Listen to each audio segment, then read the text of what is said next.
Hello and welcome to my channel. Go ahead and hit the like, hit the share. This video, we're going to start with the fact that it's been reported R. Kelly gets another shot at bail. Then we're going to cover a few other things on subject. But let's go to the first article.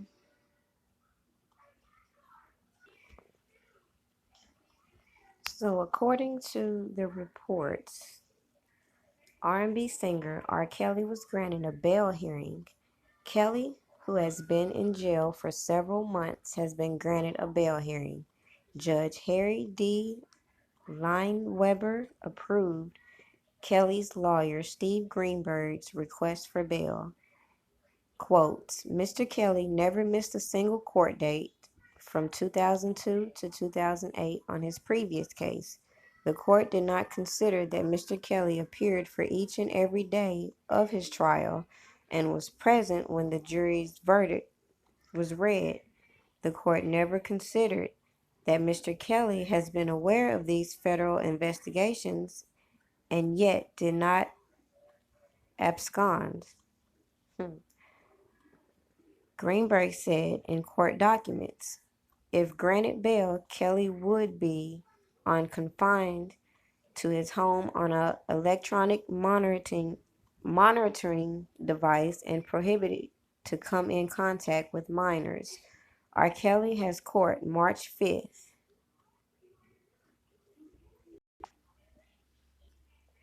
And just like that, before we could even process what's going on, we hear the next report. Feds in Chicago hit R. Kelly with fresh indictment. In latest twist in Kelly's saga, new indictments adds one victim but removes another.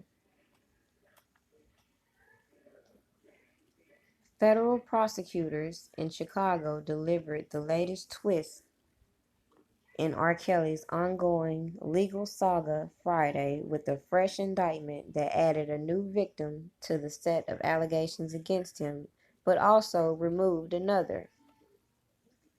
The superseding indictment against Kelly and co-defendants Daryl McDavid and Milton Brown offered little detail about the new alleged victim, who it says met R. Kelly in 1997 or 1998 at the age of 14 or 15.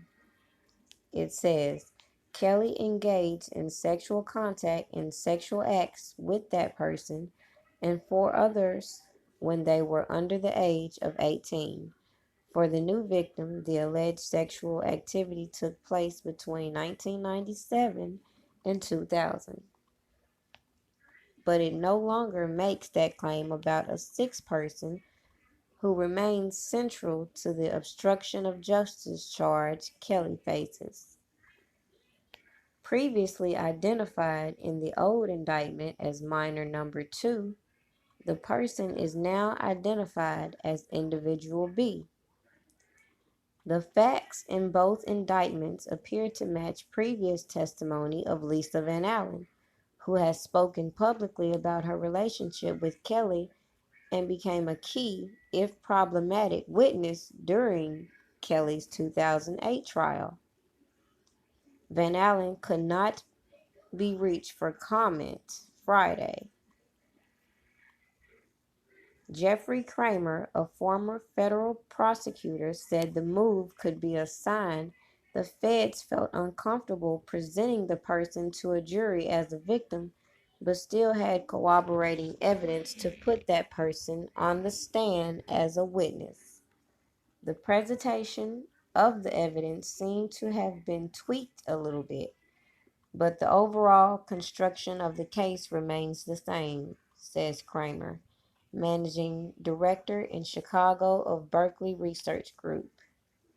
Mike Leonard, one of Kelly's defense attorneys, said the government appears to continue to struggle with the underlying factual theory.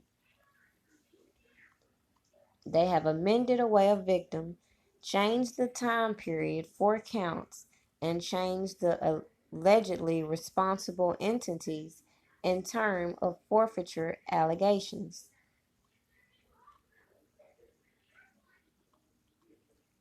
Leonard said in an emailed statement. Moreover, to date, they have failed to even identify to us the victim identified in the amended indictment, with the promise they will do so in the future. The new charges mean Kelly will be arraigned again at the Dirkston Federal Courthouse, though a date for that hearing has not been set as of Friday afternoon. It also means his federal trial in Chicago, now set for April, could be pushed back.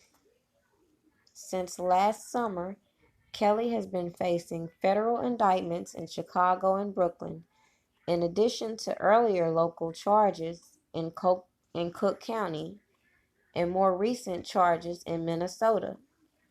The federal case in Chicago alleges child pornography and obstruction of justice, while the feds in Brooklyn have alleged racketeering.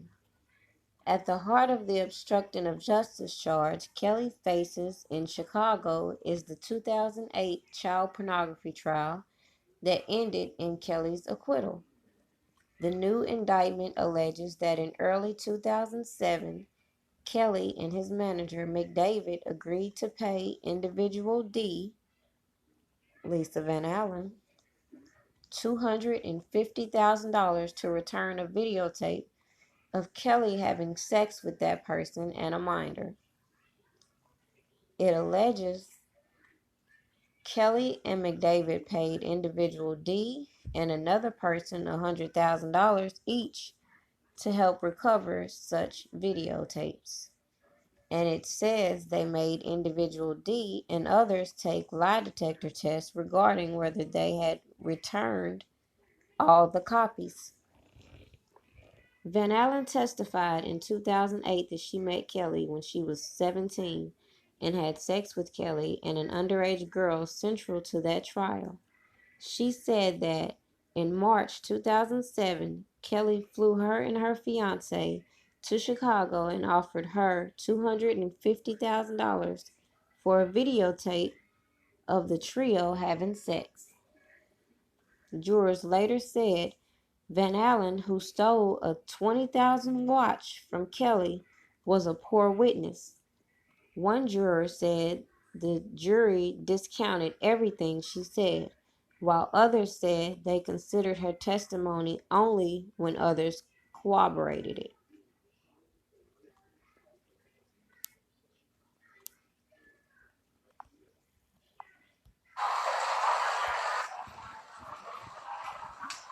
We know in two of the cases he represents people. We know that he was representing people before the grand jury. We know that he's not a licensed lawyer in Illinois, so that's the unauthorized practice of law.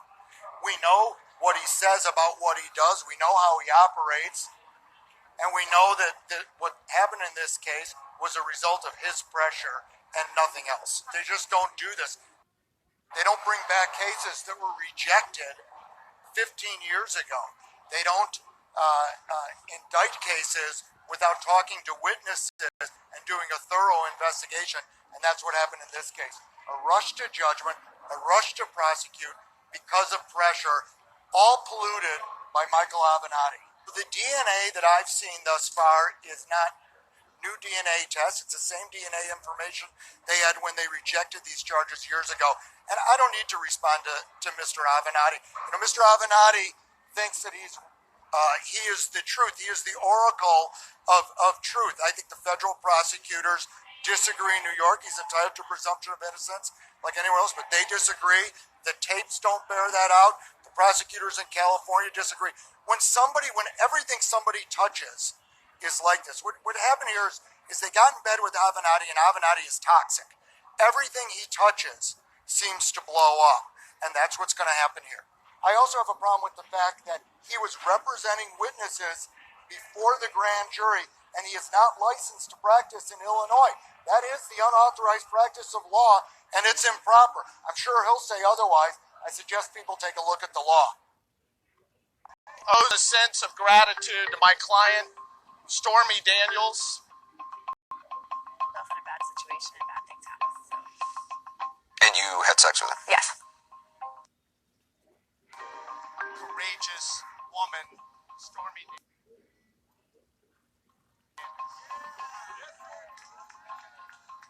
Let me tell you a little bit about Stormy Daniels.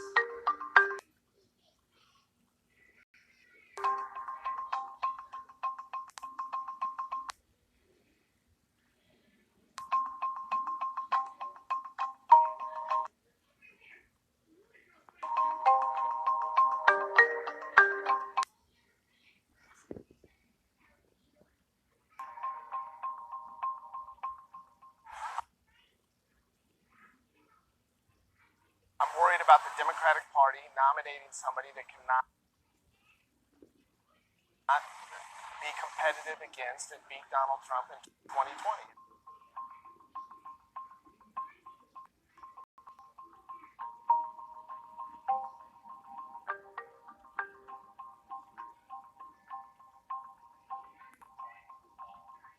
I have never struck a woman. I never will strike a woman.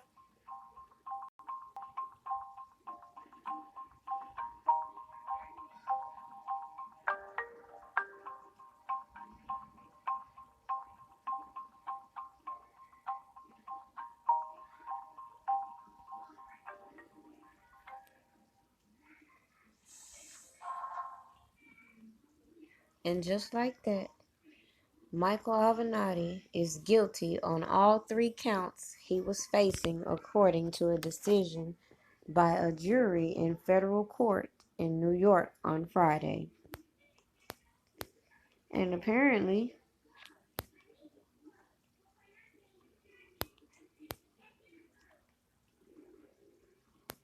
his sentencing is scheduled for June 17th, though the date could change according to the judge. Avenatti was charged with the transmission of interstate communications with intent to extort, attempted extortion, and honest services wire fraud. Avenatti still faces 2 additional trials for allegedly stealing Stormy Daniels' book advance and committing fraud in California. He is being held in jail for allegedly violating the terms of his bail in his California case.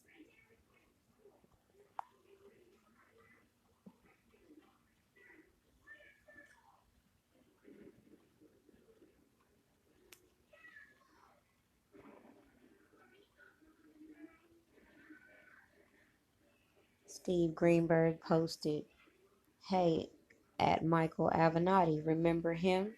Justice. Oh, sorry, you can't see this."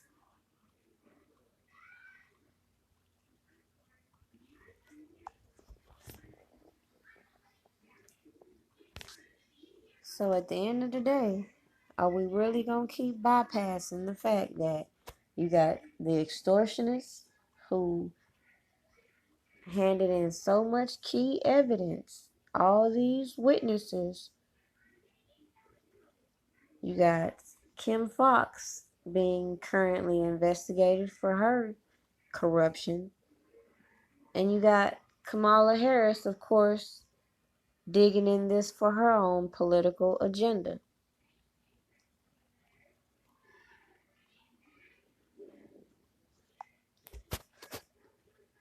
One of the most disturbing things I come across is this little troll, Lizette. And she posts this. The charges also seek, for the first time, forfeiture of all assets of Kelly's production company, Base Productions, Ltd., as well as company owned by his longtime business manager and co-defendant, Daryl McDavid. The new allegations are the latest in a string of legal woes for the one-time R&B superstar who is facing charges in 4 separate jurisdictions related to the sexual abuse of girls and young women going back decades. According to Lizette, we need retributions from Base Productions, Jive, Zomba, and Sony.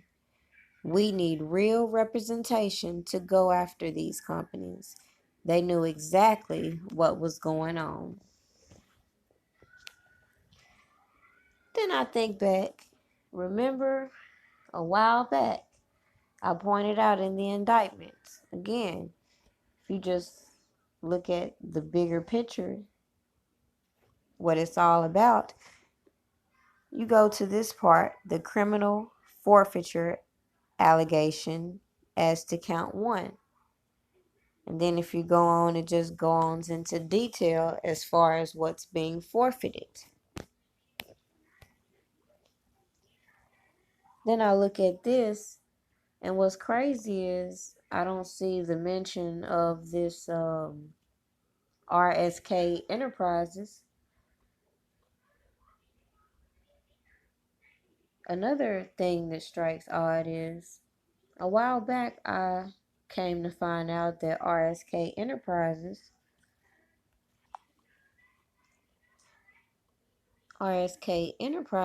is in the name of James Mason.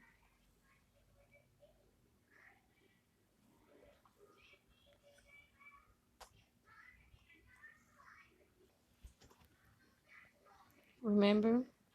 James Mason, the same person who had the allegations from Tim Savage saying that he threatened him. Remember?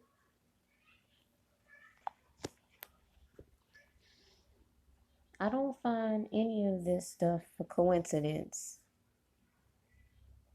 That again, you have James Mason being arrested, even though you had all the reports coming out saying that Don Russell was the one issuing the threats. Then you got the Savages and the Clarys going back and forth, well documented on the internet, issuing threats, issuing statements about going to the police, etc. Then you got Angelo going in overtime defending James Mason because allegedly there's a deal for him to help him, considering he allegedly helped him in his situation, whatever that means. Nonetheless, it just makes it very obvious with all these things going down, and majority of it has been via social media for everybody to screen record and keep passing on.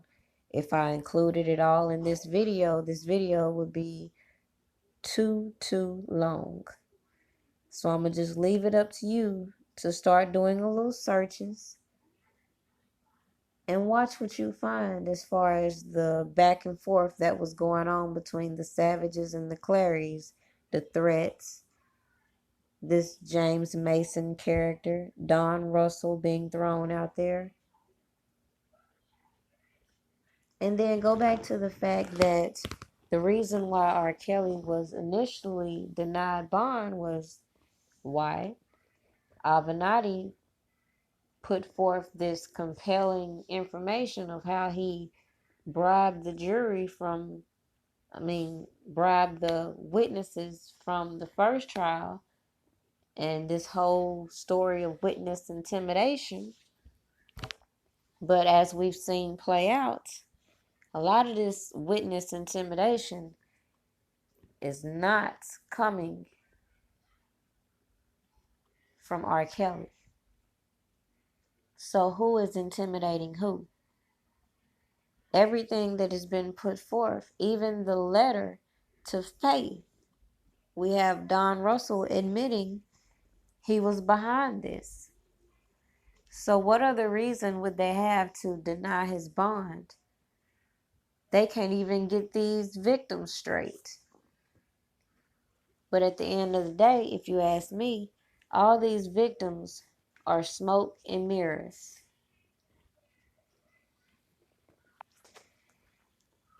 Now, They want to keep shoving this bullshit down our throats and why R. Kelly's broke and all this bullshit.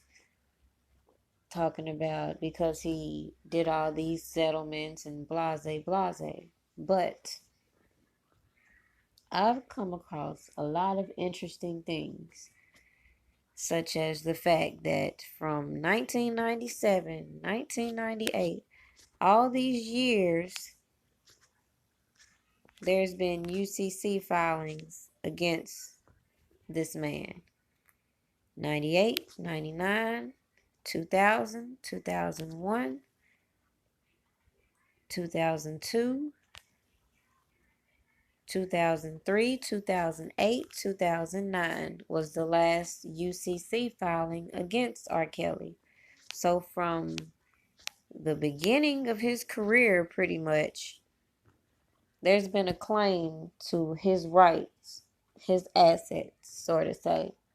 So wouldn't it be a slam dunk to get a conviction which would forfeit this man's assets, the things that has been stolen from him all these years? Wouldn't it be mighty convenient to have this man locked up, thrown away, and have all these leeches sitting around waiting to claim?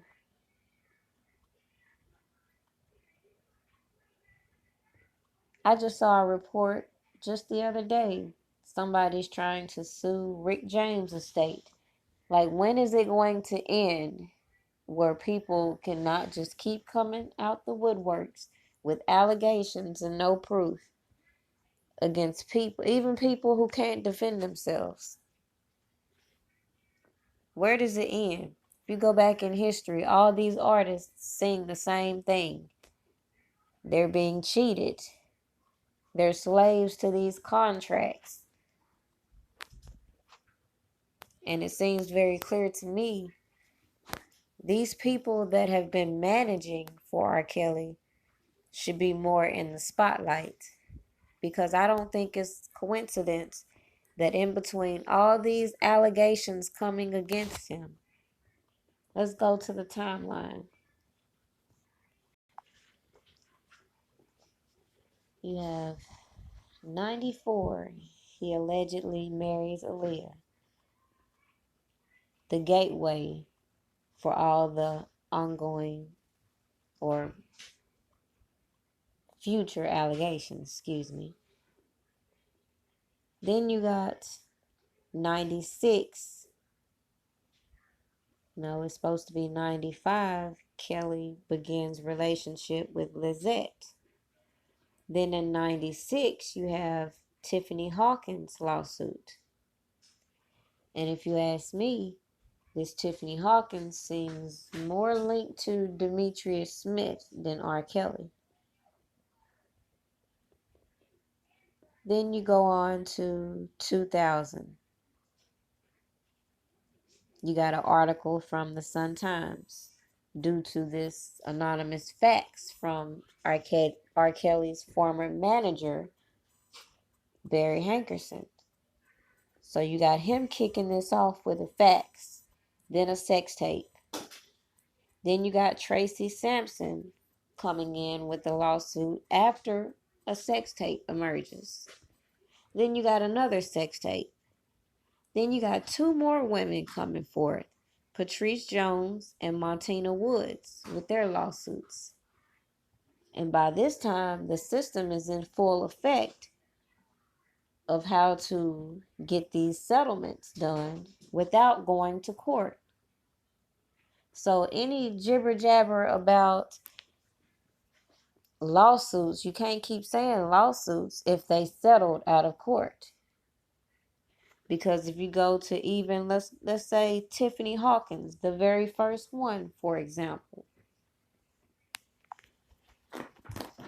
filed December 26, 1996.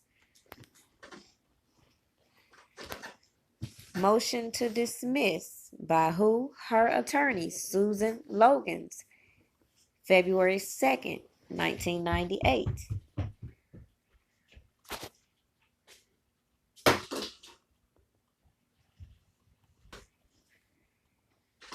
So clearly, this Tiffany Hawkins set the pace for all the others to fall in line.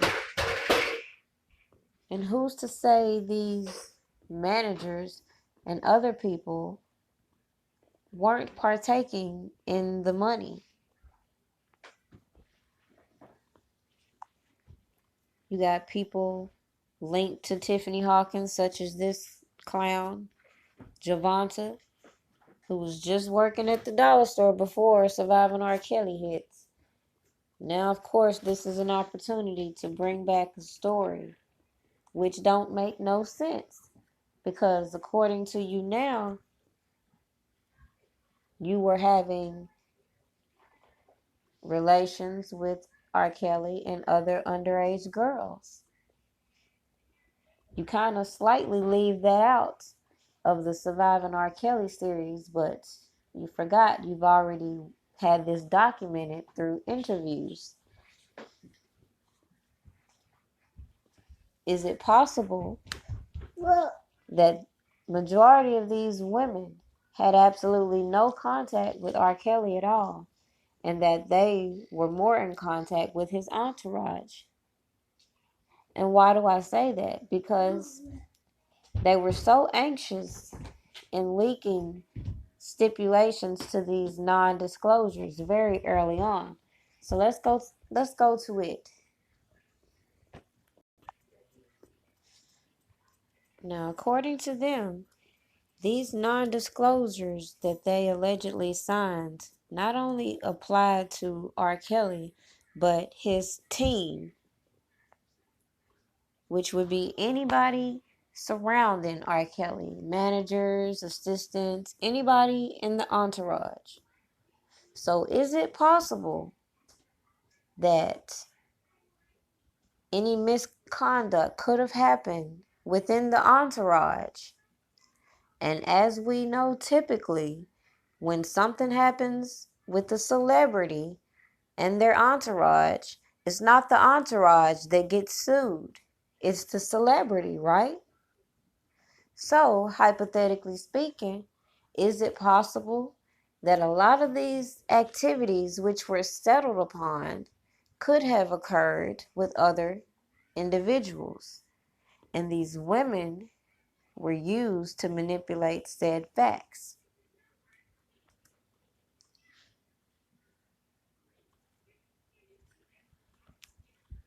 There was a whole list of things that these non-disclosures allegedly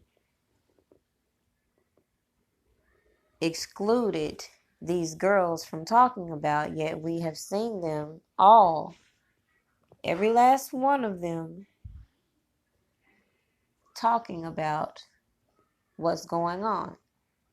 Now, had they done so, shared their story with the world, and left his name out of it, who could say anything? But how can you take a settlement and then be used as a witness for this case? And they have the audacity to say R. Kelly was paying off witnesses. These were payoffs. R. Kelly did not offer these settlements to these women. These women were suggested an attorney. An attorney filed claims to initiate a settlement arrangement, later dismissed the claims, and accepted settlements on behalf of her clients. At the same time, you got the UCC filings against R. Kelly. You got all these reports coming out, which could easily be looked up, about fundraisers R. Kelly had, in which people were asking, where's the money?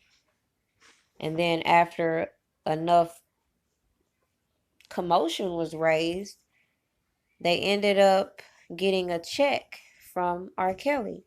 So could that have been a prime example of how people that were supposed to be handling his affairs were mismanaging things?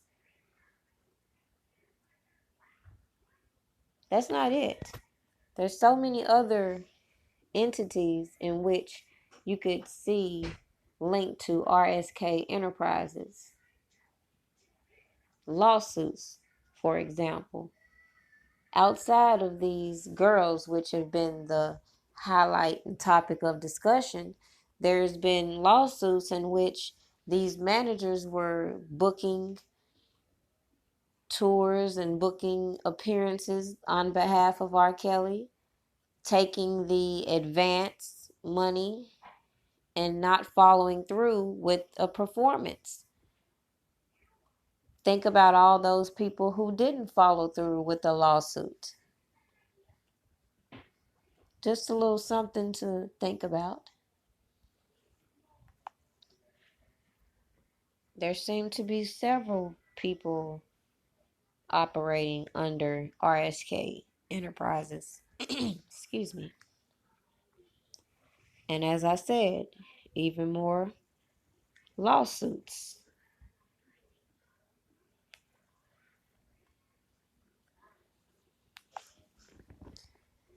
This video is getting a little bit long, so I'll end this one right here with this.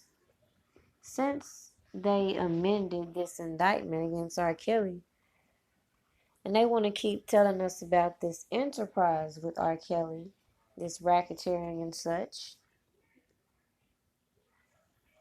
aren't they missing some key people from this indictment?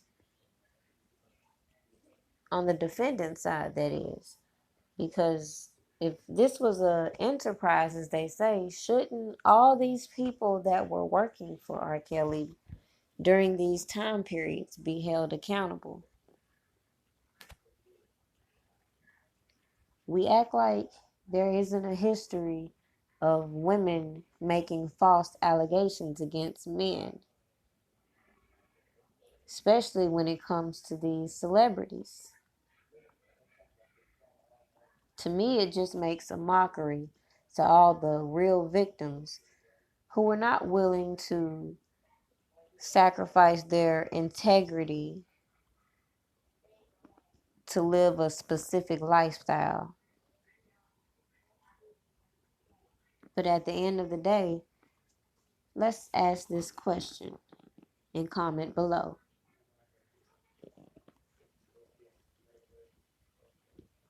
Should women go to prison for falsely accusing a man of rape?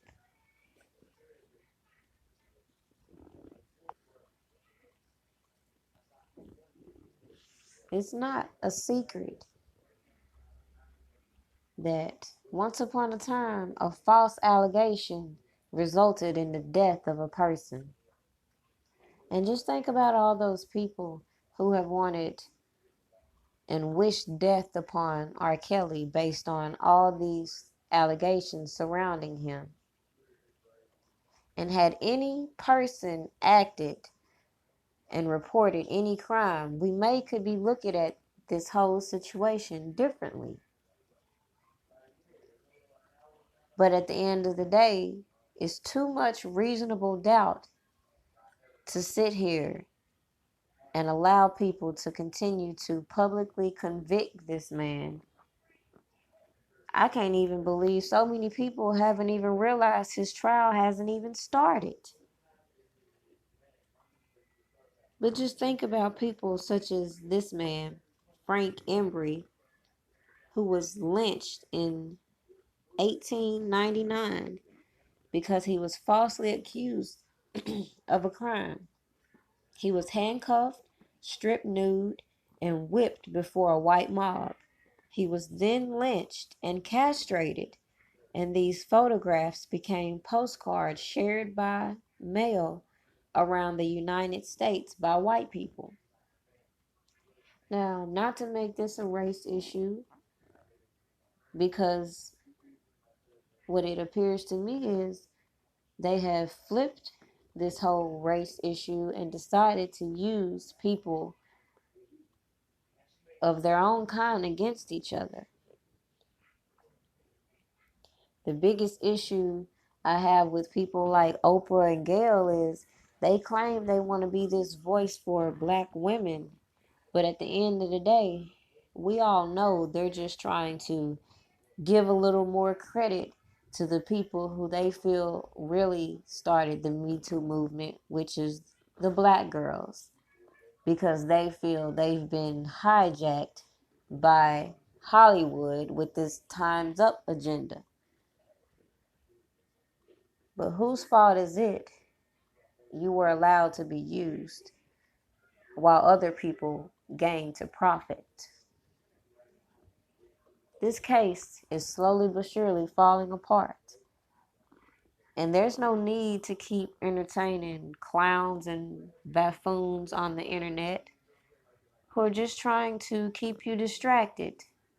Because at the end of the day, if what they're saying is so truthful, why is it necessary to be online every day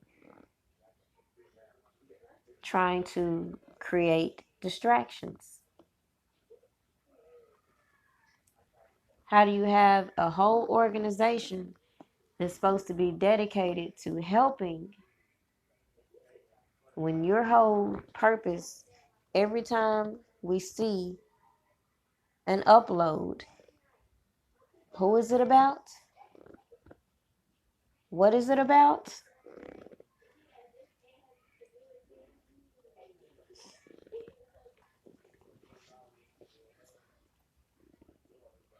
Again, make sure you like this video.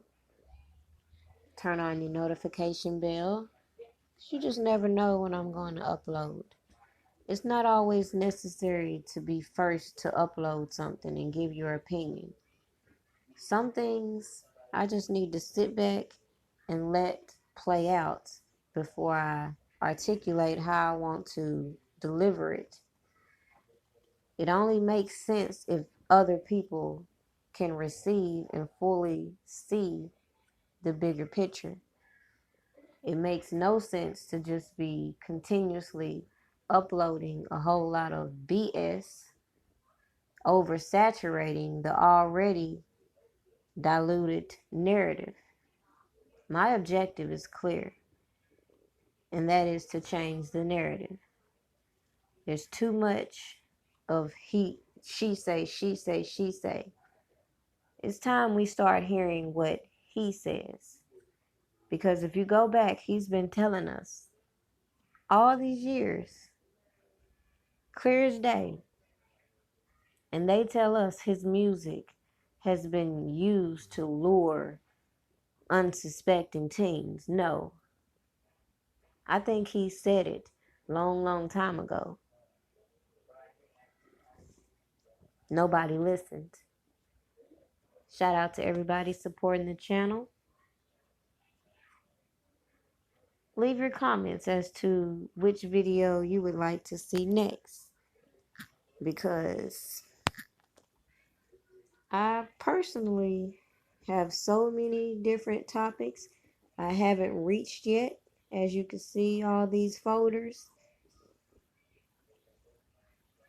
What would you like to hear?